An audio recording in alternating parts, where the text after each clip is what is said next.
All right. Okay, so we're rolling? Okay. I would like to reconvene the 2018 budget hearings. It is Wednesday, November 15th. And presenting this morning is Denny Schooley from Data. So I'll turn it over to you, Denny. Thank you very much. If you would just get a couple of things for you.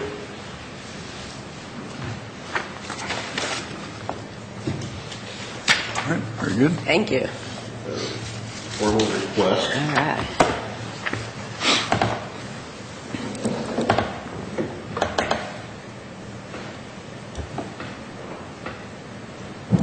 Thank you very much for providing us with the opportunity to once again be a part of the budget hearings. I believe that it's appropriate for us to be here as a government agency. I want to give you a little bit of background of Data. We began service in 1998, and the Board of Commissioners created the County Transit Board in 1999. They felt that a standalone, independent county government agency would be better than a department of the county or even a regional transit authority. So that's why the County Transit Board was created. So we've been serving the county since 1988. So next year we will be celebrating our 20 years of service to the community. During that 20 years, we have never had a regularly committed local form of local funding. But during that 20 years, we have been able to serve the community, to see an increase in ridership, to purchase almost 60 vehicles to maintain our fleet in a state of good repair and make sure that we had safe, efficient vehicles out there, and to purchase a land and a facility where we could conduct our operations and maintenance and storage of our vehicles and other assets.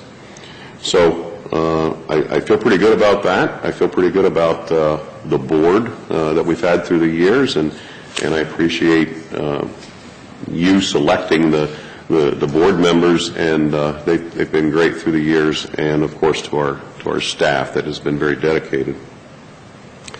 One of the things, we are a government agency. We're not a private or a not-for-profit, and as a county government agency, we have one mission, and that's to serve the county. And I believe that we're more than just a transportation provider. We're an actual partner in this community.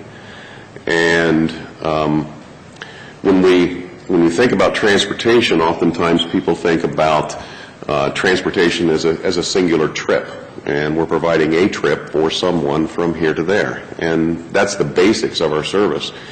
But Data, on the other hand, tries to take a holistic look at our community and what those needs are. And when there are needs in the community for transportation, we're there. When the courts need to have jury views or to have their jail views on a regular basis, we're there. We provide that transportation to them. When we've gone out and looked at railroads to make sure that our railroad crossings are safe, we have been there to provide that transportation to get people where they need to go. We have provided a lot of different government agency transportation when we have people from other countries come in, when we have townships wanting to pick out land for parks and recreational places, and now we continue to work with the community in different things. When the Sawmill extension was open, we were there. I think our vehicle was the actual first official vehicle up Sawmill Parkway. And we appreciate being a part of the community and being able to provide those types of services. Right now, we've been fortunate enough to be able to work with the Stepping Up program and the jail. And as you know, we have I guess they call it a revolving door for people with mental health issues and chemical dependency issues. We've been able to work with the jail where we have regular stops there twice a day to make sure that we get people that have been released out and able to get other places and not have to walk down 42. Is that a free service, or do you charge for that? We charge for that. However, there has been a donation made because when the inmates come out or when they're released, they don't have any money. All of their money has been taken away from them, so they don't have any money to ride. So we did have a private donation that was made to cover the cost of that transportation for those people, and then that gets them into town, where from there they can get further into town or even down into Columbus and get back where they need to go. In addition, because of the problems that we're seeing with chemical dependency, we have been working with Jenna Jackson and the United Way and the jail for us to be able to provide transportation to those people that are getting released. Just getting released does not do enough for them. They need to be able to have access to the services, access to their therapies, and access to jobs and housing. And I think the transportation plays a big role in that. So working with them, what we want to be able to do is help provide them with that opportunity and a kickstart. So those are just some of the examples of things that we do in the community more than just a transportation provider. We're there to help the community move forward in the areas that they need it. Again, as you're aware, we've been working with Orange Township and the businesses of Orange Township to see what we can do to help them to get their employees there and to allow their businesses to be successful. So we're very proud of that and proud of the role that we play in the community. And I believe that as we move into the future, that transportation will continue to have a large role and maybe even a more prominent role in the community. But I think the services are going to continually change, and so we need to make sure that we're flexible to make sure that we're providing the right types of services and that we're also creative in the funding mechanisms to make those work. To get on with my request, if you could take a look at the second page of the information that I provided to you. Of course, everybody knows that's a Delaware County outline. The area at the bottom that are within the green boundary, that is the Columbus urbanized area portion of Delaware County. We receive federal and state money for that area. As a result, as you know, as a result of the 2010 census, we were moved from a small rural transit system to a large urban transit system, and that changed our entire funding mechanism as well as some of the federal requirements that we have to adhere to. So what happens with that is the money flows into the Columbus urbanized area as one big group, and from there the money gets split out between us and CODA. And we do that in conjunction with MORPC, who provides the assistance. And we have chosen to use the same formula that the federal government uses to distribute money throughout the United States. So it is based on population density, poverty level, and hours of transportation service. And then in the common area of Polaris, Westerville, Dublin, we just split that 50-50 between CODA and us, where we both serve that same area. But anyway, that the portion in the boundary is where we receive federal money from. Outside of that boundary, in the rest of the county, that's pretty much gray, we receive no federal or state money, and we're kind of on our own. But that's still our service area, and those are still residents of our community, and we believe that we need to be able to still serve them as a county transit board. So Of course, you can see from that we serve two-thirds of the county without any kind of federal or state funding to be able to do that. So my request today is based on that gray area. And what I'm requesting is $200,000 to provide demand response transportation to those outlying areas where we don't have any funding. The idea with that is to provide those folks in those outlying areas with an opportunity to access the goods and services in the core urbanized area.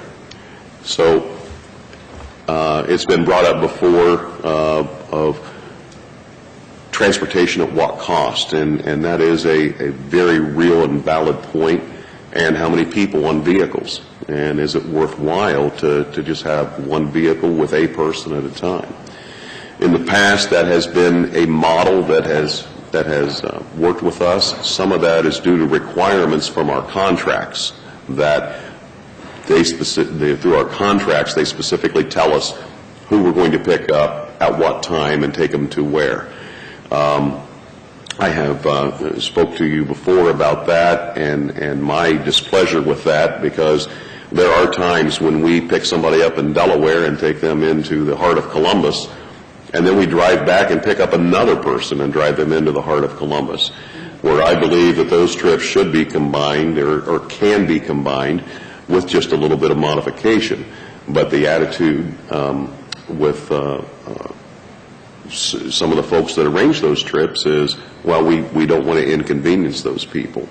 Well, if the taxpayers are funding that transportation, I believe that a little bit of inconvenience would be appropriate. So I agree with everything you just said, but what are you doing to change that? You said you disagree with it as well. So what are we doing to change that model? To change that model, one of the things is a lot of the transportation is paid for through Medicaid. So right now, Medicaid has issued a request for information from transit systems throughout the state, and to look at a different type of system where we would be able to provide more control over that transportation, so that when we see common trips that are being made, that we can consolidate them and actually coordinate the transportation. From a coordination standpoint, our hands have been tied many times, and I'm not sure if the agency's hands have also been tied too, from the rules that they have to adhere to of how quickly they have to provide that type of service. But I think with the Department of Medicaid right now taking a good hard look at this issue and saying we are spending way too much money on Medicaid transportation and allowing us to coordinate those regionally, I think it will be much better. And that's going to require us to continue to work with David at Job and Family Services and with SourcePoint and with our places like Willowbrook, where we provide adult daycare transportation to help coordinate those services. And that is the whole idea of mass transportation. Public transportation shouldn't be individual transportation, and it shouldn't necessarily be a specialized transportation or a private individual transportation. So to help alleviate that, in this request that I'm making to you, is what we want to do is we pretty much want to be able to split the county up into 4 quadrants and provide a reduced cost demand response transportation to each quadrant on a specific day of the week. This is some education for the folks that would take advantage of that, is that we want to be able to provide the demand response transportation because fixed route is certainly not going to work in these outlying areas, but to be able to get them into the core service area to be able to access everything in their single day. So they could arrange for their routine doctor appointments. They can do their shopping. They can get their hair cut. They can attend services. But again, this is going to be some education on their part to be able to arrange their appointments and adapt their life to be able to make this work. So what we're wanting to do is to be able to provide that demand response transportation, provide those opportunities, and be able to give people pretty much a day pass type of transportation. It would be less cost than the typical demand response that we charge right now for the singular trip. But what this would do is provide all-day trips for people to be able to do everything they need to do with a return trip home through the demand response. So in doing that, I believe that we can consolidate those trips, and we can have multiple people on the vehicle at one time and take care of all of them at one time, get them into, like Delaware City, where we have fixed routes running, and they can get on the fixed routes and get wherever they need to go, and then we would pick them up again. I'm confused. Are you asking money for this model that you just suggested, or are you asking money for, it says in your letter here, for demand response? So what are you asking us money for? Demand response for this model. That's what we would like to do. And that would help to subsidize this model to be able to provide people with that opportunity.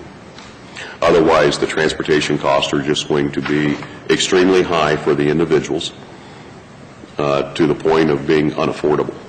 And currently, we're not on demand response. We're not charging. If someone needs to go to Riverside, what are you charging them right now? You pick them up solely and you take them to Riverside. What do you charge them? $69. You charge them $69. Okay. I thought you were charging them less than that. No. Are they able to pay that generally? We have it's stepped based on distance. So 0 to 5 miles is $11. 5 to 10 miles is $15, and then it continues to. Everyone who's getting that service is paying for it or not?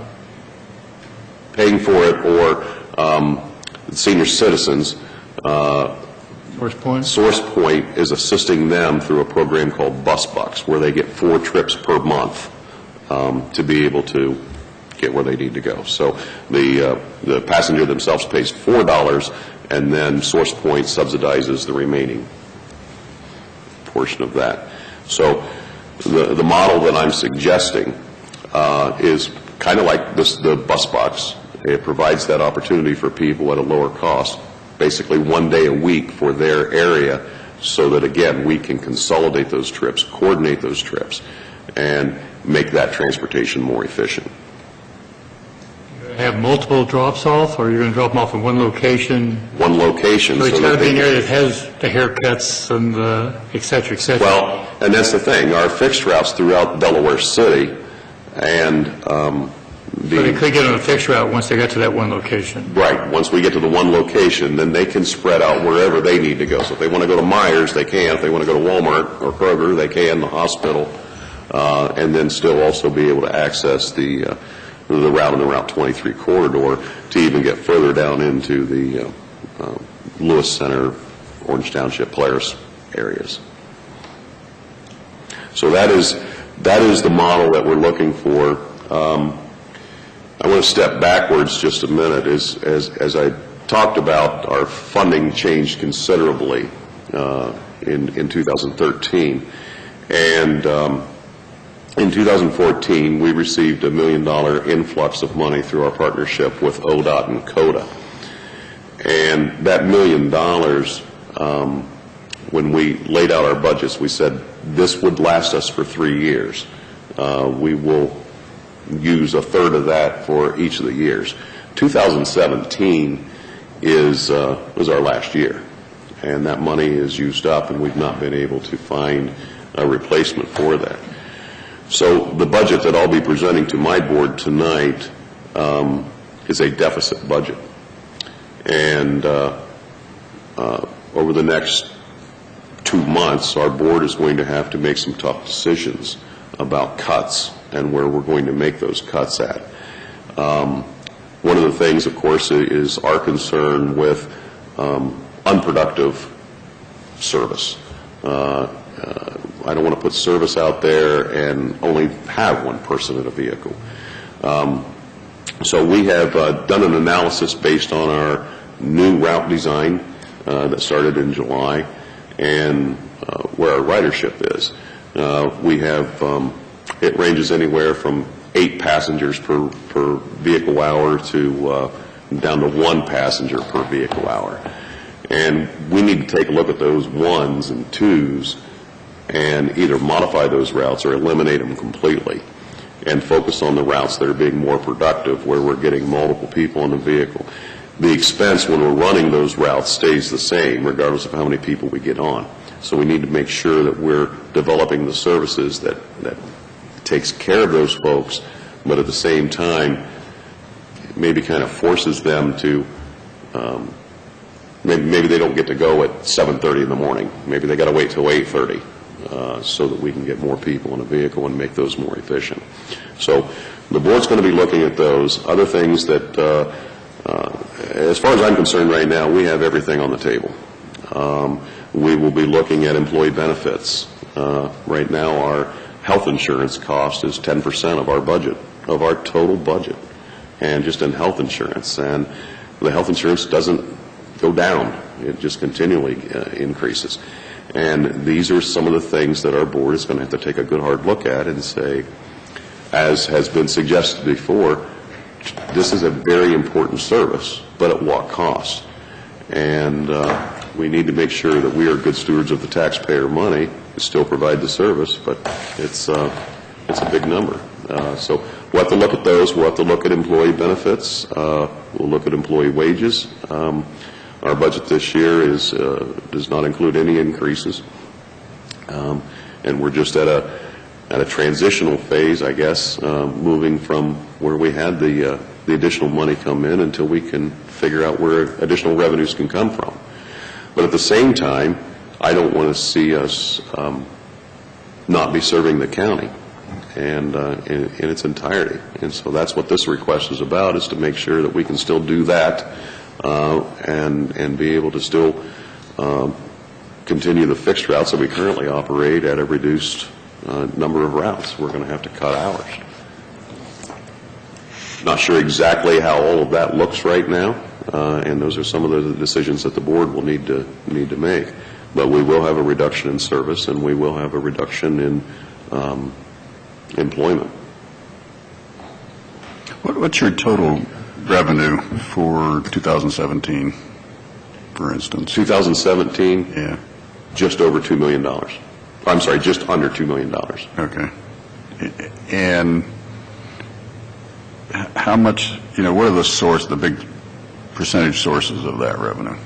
Well, from a percentage standpoint, the biggest source is through our formula funds with federal government, and that becomes a pass-through with CODA, and that makes up about 50% of it, so right at $1 million, a little over $1 million of our total budget comes from that federal money. The rest of it comes from contracts. Contracts with Source Contracts, Point? Job and Family Services, Source Point, and Willowbrook are three big ones. And then we have some other minor ones, City of Powell, in the summertime program, some of the schools. Those are smaller. They amount to about $5,000 a year. We have advertising revenue. And then, of course, we have our state funding. And our state funding this year is $54,000 as compared to 2014 when it was $119,000. So what we're seeing is our revenues continually decreasing and our expenses continually increasing, and something's going to break. And 2018 is the year in which it has broke. And so we need to make some tough decisions. How much do the riders... I'm sorry? How much do the rider fares actually generate from the riders, not other sources like Medicaid and so on? $75,000 a year is Roughly. 2017 and what we're budgeting for 2018. That includes the on-demand response where you Yes. say $69 to get to that 75? Yes. When you say 69, was that round trip or is that one way? One way. So they're paying $140 round Yes. trip? Yes. And we're sending them out on a People do large, pay that. and they're going out on a large bus. Yes. Yeah, the buses are always an issue. People bring up the vehicles. The real cost in operating the vehicle is the driver in the seat. That is... So you also let wear and tear on the vehicle. I understand. Wear and tear on the vehicle. Our vehicles, we have a federal requirement that we can only have so many vehicles. and we can only have 20% more than what we use in peak hour service. So we have to determine which vehicle works best for us. And every year, we look at, is this the time that we need to look at our vehicles and change over from the type of vehicle that we're currently using, a larger vehicle for what service, or do we go to something like a minivan? One of the things we want to make sure that we maintain vehicles that are handicap accessible. So going to a sedan becomes even more difficult because we do transport so many people that have mobility issues. So those are the things that we continually look at. With you going to a smaller vehicle, we may use that vehicle for a couple of trips, but then we need the larger vehicle because that same driver in that same shift is also going to run a fixed route where we may have 10 or 12 people in the vehicle at a time. And so switching the vehicles back and forth becomes a logistical issue, and then we can't just have extra vehicles sitting around. One of the things that we would like to get to, though, is to have those smaller vehicles and provide a service that right now we're terming data on demand. As you know, we don't have a taxi service around Delaware except for the southern portion where Uber and Lyft and the taxis are available. But once you get north of Lewis Center, there's nothing available. So we would like to be able to provide that service in an Uber-type model. But then that is an additional vehicle.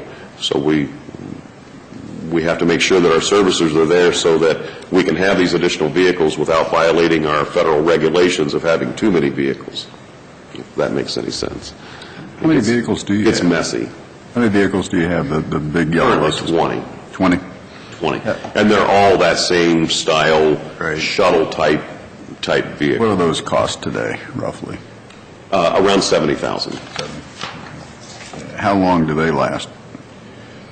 Typically 5 to 6 years.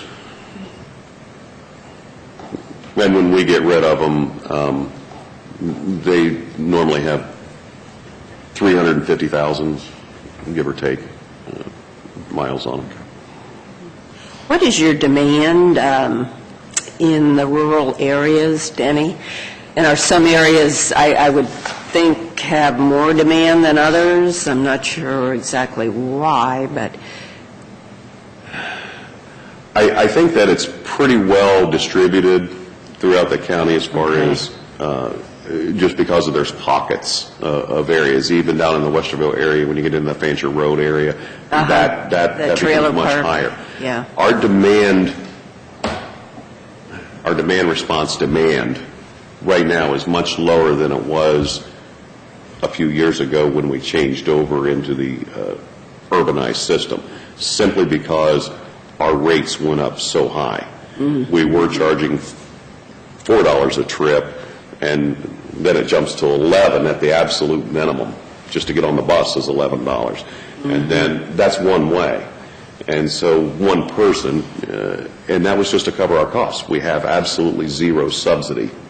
And that's, I believe that we would see more people be able to have an opportunity to use this by having a cost that was more reasonable for them to take. You break that down then by area? Yes. Could you just give me an example of like what an area, and you say they're fairly uniform, like what demand would you have in an area on average?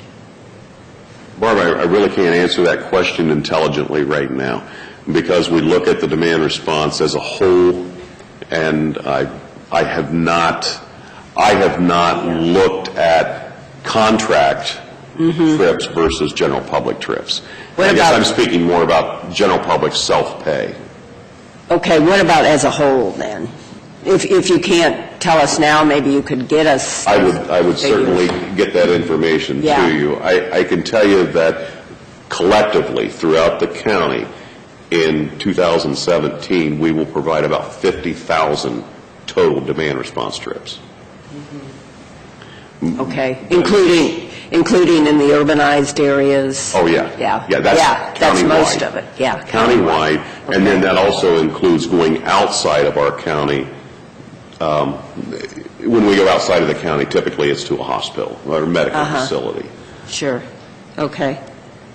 Yes, that'd be great if you could just let us know, Okay. break it down by the rural I will break that versus down. urban. Yeah. I have several just observations and points, and some of you I've shared. First of all, I find it disheartening. Sometimes I search for the word I want to use, that the federal government made the changes that really have created some of these issues. Yes. But then by the same token, they'll tell you how many vehicles you're going to have. So they just make it hard. You've got a tough job.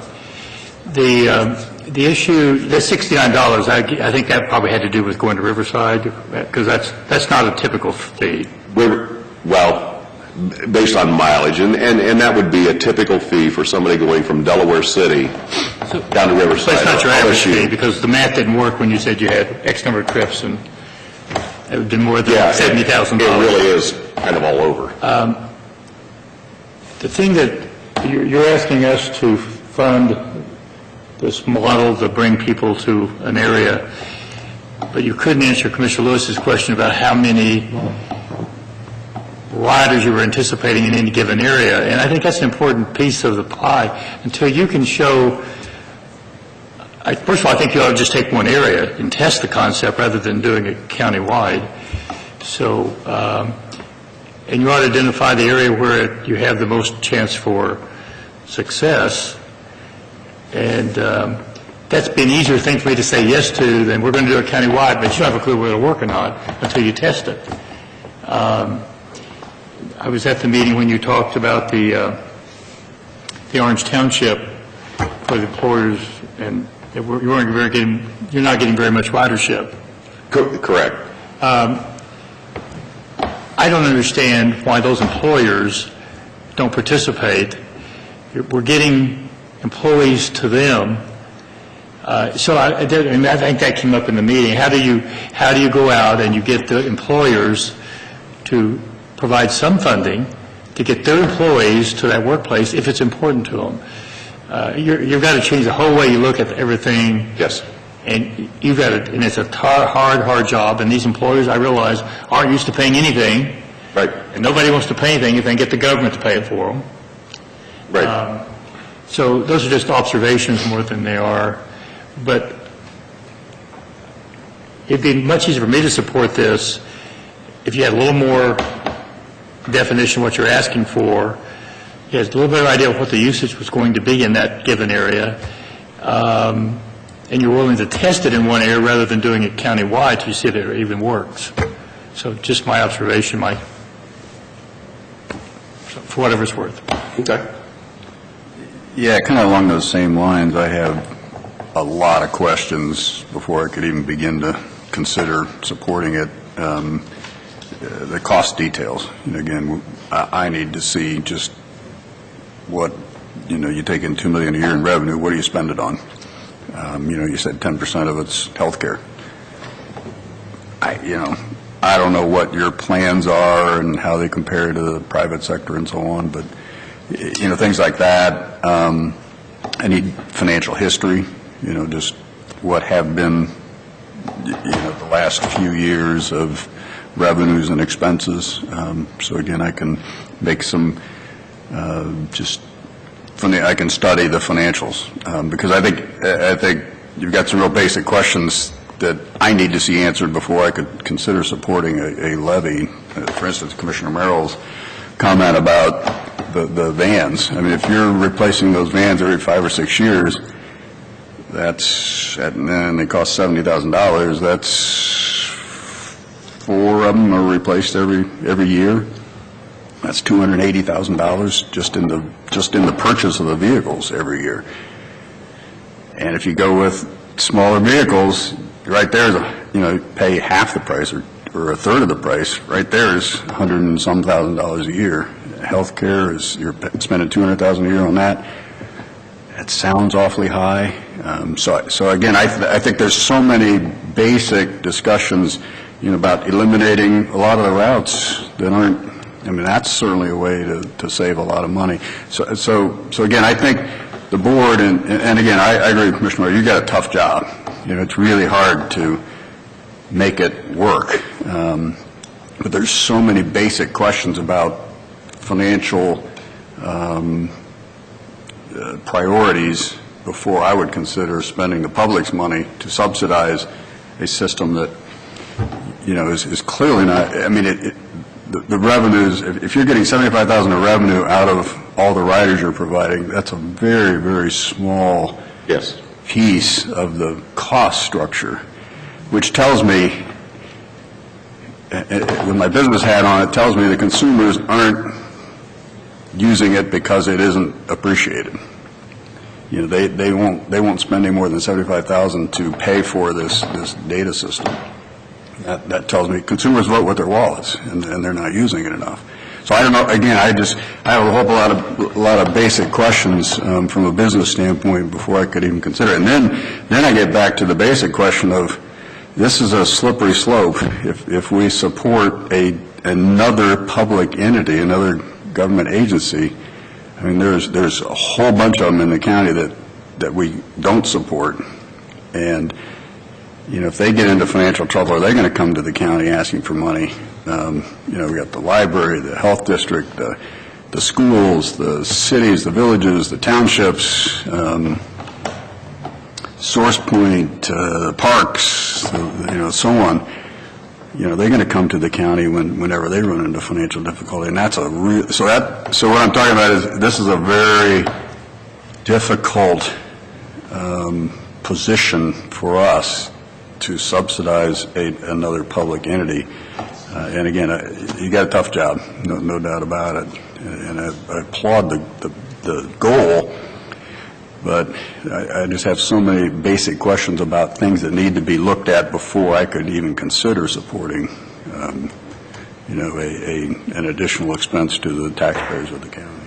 Besides some financial statements that I can get to you, is there anything else that?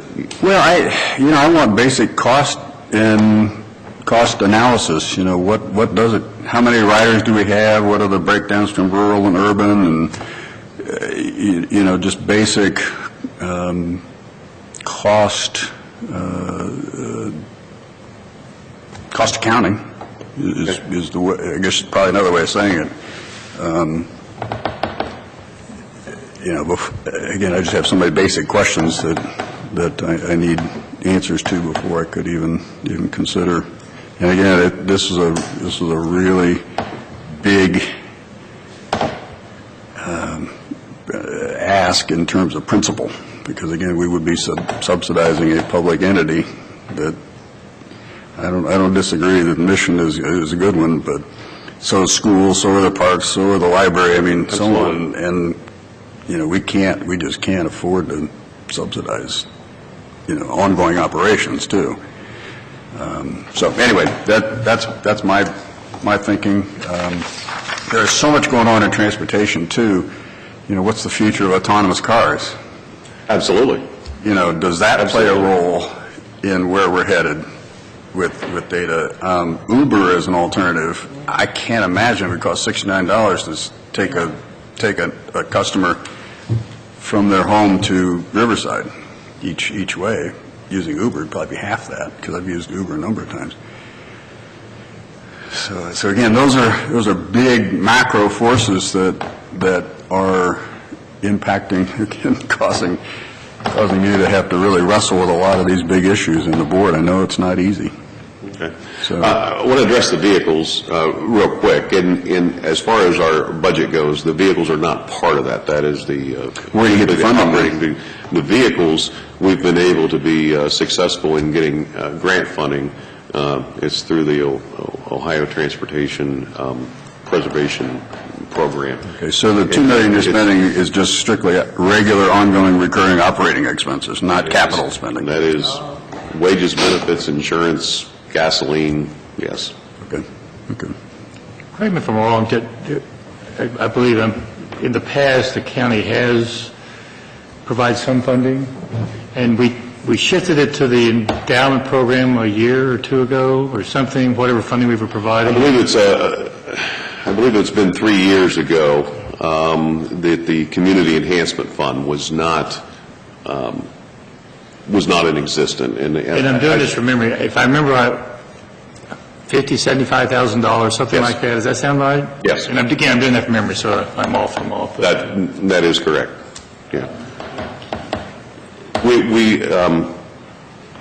prior to the development of the Community Enhancement Fund, we were part of the hearings, just like And the today. distinction between you and these other organizations is most of them have been named they do get levies, and you don't have that advantage.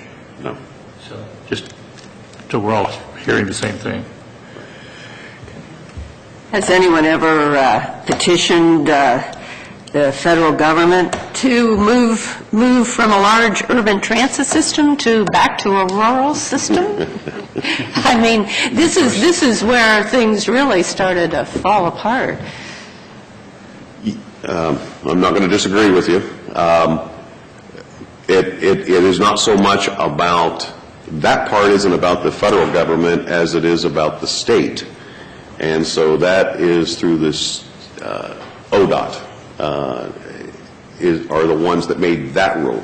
So They in explained- 2010, yeah, in explain. 2010, with the census, the Columbus urbanized area had moved up the Route 23 corridor to where Delaware City, the county seat, was now part of the Columbus urbanized area. As soon as Delaware City, the county seat, Okay. became part of the Columbus urbanized area, that's when the classification changed, and that's an ODOT rule, not a federal rule. Oh, an ODOT rule, so could that be changed administratively even? Well, and that was my question back when this first happened, because, yeah, that was a tough pill to swallow. Oh, yes. Of Yeah, that's really today hurt. you're a small rural system, and Yeah, tomorrow sure. you're a large urban.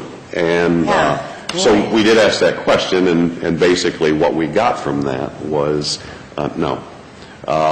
Because there's still funding that comes into the state of Ohio for the rural transit systems. And Okay, so it's you just a should be getting different, money for the rural areas of Delaware County, then, Yeah. theoretically. and you would think that, but no.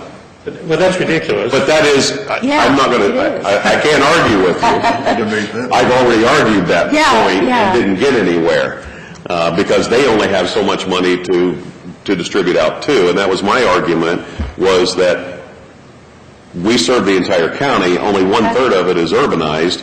Why can't we receive rural funding Right. for the non-urbanized portion? Right. And from the federal government standpoint, we can. Okay. From an okay. ODOT standpoint, we can't, Is the because federal they funding- don't have enough Is the money. federal funding contingent on the state funding, or are they two separate things? Two separate things. So this does not affect your federal funding at all, what's happened? Yeah. It's just simply state funding. Yeah, couple other questions. No, I'm sorry, it does affect the federal funding. It's two different programs of the federal government. There's a rural program and an urban longer program. We qualify for- switched. Yeah, because of the designation, then the federal funding was changed. The level of funding was changed. And that was decided by the state. Yes. Boy, ODOT. Gee. Two other questions. Follow up on the vehicles. If you started buying less expensive vehicles, Yes. smaller, less expensive vehicles, would the funding continue and you could use it for subsidized operations? No. So you can only use that to buy vehicles. Yes. And if you buy smaller ones, you just get less funding. Yes. Obviously, you would save on gas some. I mean, there would be some minor savings. Sure. on mileage. Sure. It would be the initial cost of the vehicle, which net effect for us is zero. So instead of asking for $380,000, I'm going to ask for $200,000. And I've probably been successful to be able to purchase our assets with the federal money at 100%. And that's why the community enhancement program did not work for us, because it's for capital assets, and we've been successful in being able to pull down the federal dollars for our capital assets. It's our operating dollars where we have the issue with. Well, let me ask you this question then. Basically, federal and state government create arbitrary, inefficient rules, and you're asking us to take care of their inefficiencies and arbitrary rules and with money. And that's not a criticism, I'm just stating, I think, the obvious. What if, and it's a what if, Commissioner Lewis or Commissioner Benton mentioned Uber. What if the county purchased a vehicle or two? Would that count against your 20? Say that one more time. If the county purchased a vehicle, what? Right now, you're asking for $200,000 for a county for a model that I'm not sure will even work. I'd be candid, and I'd ask you if we were to do anything, you test an area. But would a better scenario be, if it's doable, the county purchased a vehicle or two to use Uber-like to meet some of these rural area needs?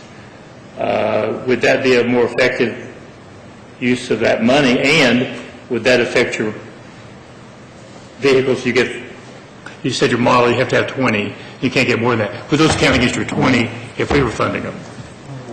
That's a question. Yes, if you funded them. If they were titled, if they remained titled to the county,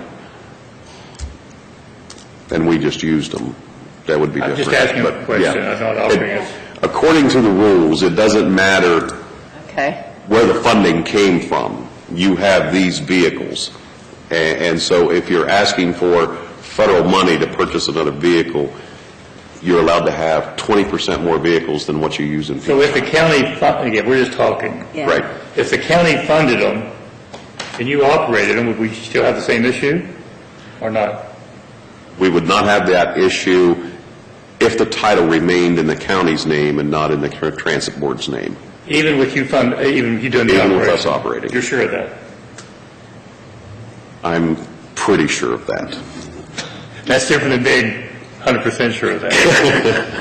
Yeah, I don't want to say I'm 100% sure. That's a certainly long you can regulation to check go on back that. through. But that's, You can check, yeah. and I think Commissioner Yeah. Ben brought that up about Uber-like. That might make more sense. If it's doable, then this model that may or may not work, and but it's again, I'm just talking out loud. I think you have to do some research and maybe come back with a little clarity. But and I'm not sure how they'll do it. I like the Uber type model.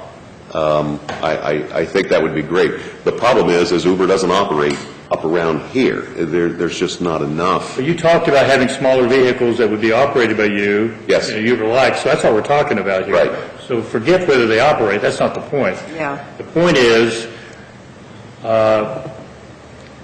again, we're being put into a box by federal and state. You're being put into a box by federal and state. I'm just trying to think outside the box. This might be a more efficient way, and we wouldn't be talking about 200,000. We'd be probably talking about 50 or 60,000 for a couple of vehicles, theoretically. And that might be a better use of that money than what you've suggested. I'm just asking you to think about it, look at it, determine if it's even doable legally. Okay. Yeah, certainly. And I have no clue if either one of them would agree with me. Well, again, I'm open for anything. My thing is we only exist to serve the county. If we're not needed, then we're useless. We don't need to be here. I just don't believe that's the If you case. define need by what someone's willing to pay for a service versus a service you get that's underpriced, those are two different things. You really, in an economic model, people are willing to pay for the service or they're not. Now, there's another issue. Can they financially afford it in the market that you're dealing with? But generally, that is kind of the acid test. The other question I had, Denny, was just what do other counties do? Because we've got similar Oh, yeah. situations in Union County, where they're not the hub county, the Columbus-based county, but Union County has, I assume, similar issues, Licking County. Actually, everybody has the same issues throughout the state. The scale is different. So even CODA,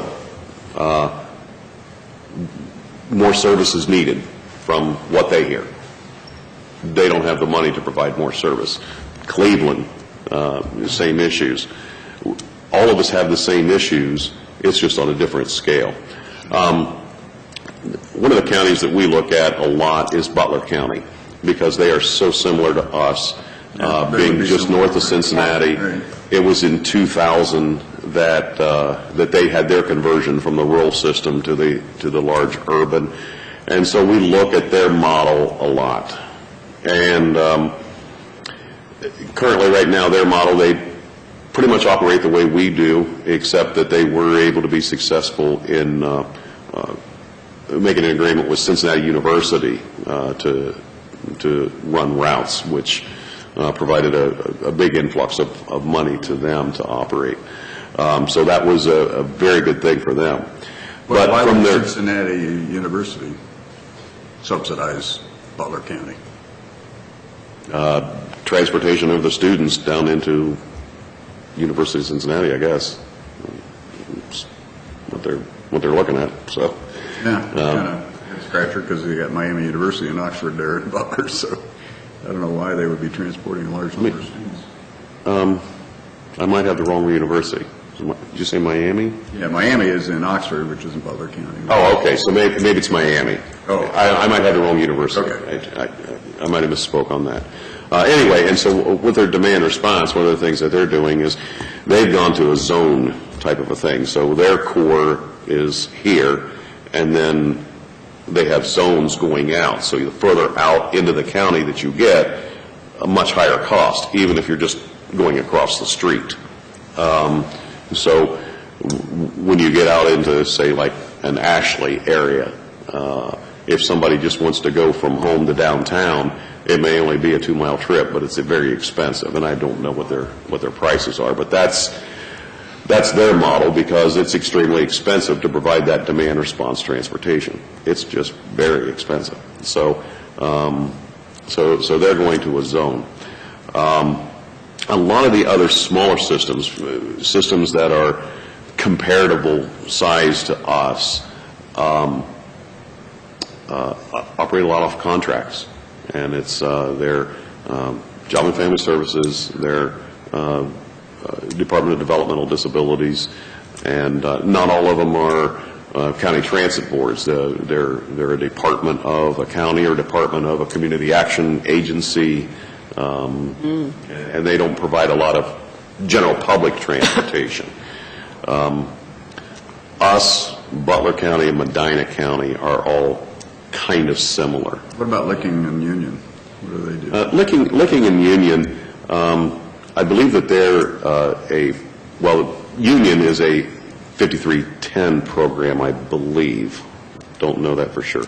But mainly through the 5310 program, they serve senior citizens and people with disabilities. The 5310 is specifically for that group of people. And so that's where they get the funding to serve those people. And I don't know whether local funding comes from for Union. Licking County has been through some changes, and I'm not exactly sure what their current model is right now. I don't have a good answer for you on that, Jeff. Denny, do you have a board member here? No, I do not. He is, this is Don, and he is part of our Transportation Advisory Committee. And so we... I'm Fred. Oh, Fred. I am so sorry, Fred. And I'm not part of any committee.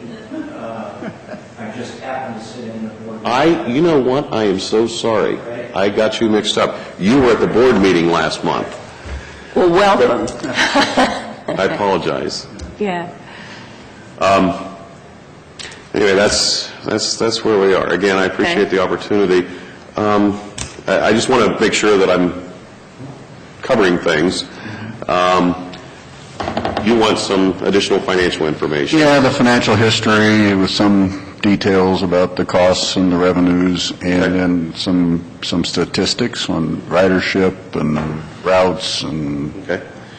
And I will get that to you. You want Okay. some information on what our demand is. Again, I'm a little, that one I believe is more difficult simply because I believe there's more need of a demand out there than what we're currently seeing. Well, right, when the costs are so high, then fewer Yes. people, Yeah, and that was a big change Yeah. when we went from Yeah, the that's- one model to the other. But the other part Yeah. the other part is unintended consequences.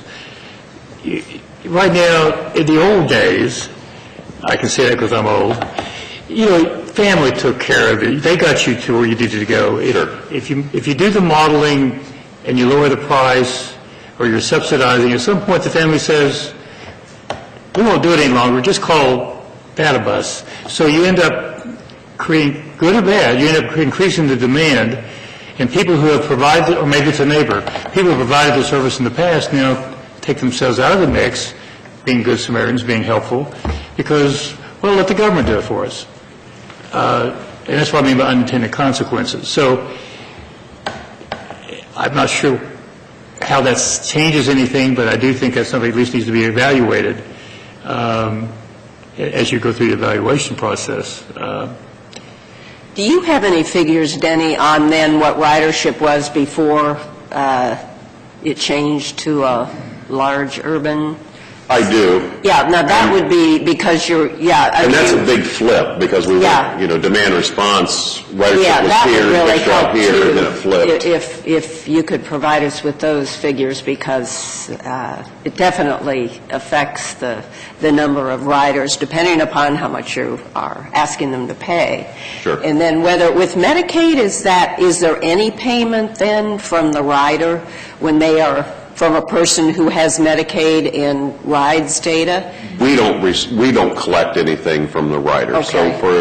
for the Medicaid trips, and again, we're one party removed from the Medicaid trip. Okay. So I look at Job and Family Services, we have our contract with Job and Family Services. see. And then I Okay. assume that they get reimbursed. Well, indirectly, you get paid. Indirectly, we get paid through Medicaid, that's correct. We're just one removed, so I can't answer those Yeah. questions directly, Yeah. but we do not collect Receive anything from the anything. passenger Okay. at the time of the How about Medicare? Same setup with Medicare? same setup, yeah. We don't deal directly with Medicare or Medicaid. We deal directly with the individual agencies. Okay. Is DD also, you have arrangement with DD as well as Source Point? We do not have a contract with DD They're choosing, or you haven't approached them, or? by their choosing. What's the And reason? that happened a long time ago with, when Bob Morgan was still there. He hasn't been there in 2 years. Right, Okay, so yeah. have And you reapproached them? we have not reapproached them since she's been there, no. That wasn't a good answer. You need to approach them. She's excellent. You need to, The new that's a question that should be superintendent is asked. There excellent. may be some synergies there. Yeah. Chris makes Hodge. sense. Yes. Yeah. Okay. Other- Thank you. Other No, questions? that's it. Thank you. Okay, thank you very much. Thank you, Thank Danny. you. Yep. Thank you.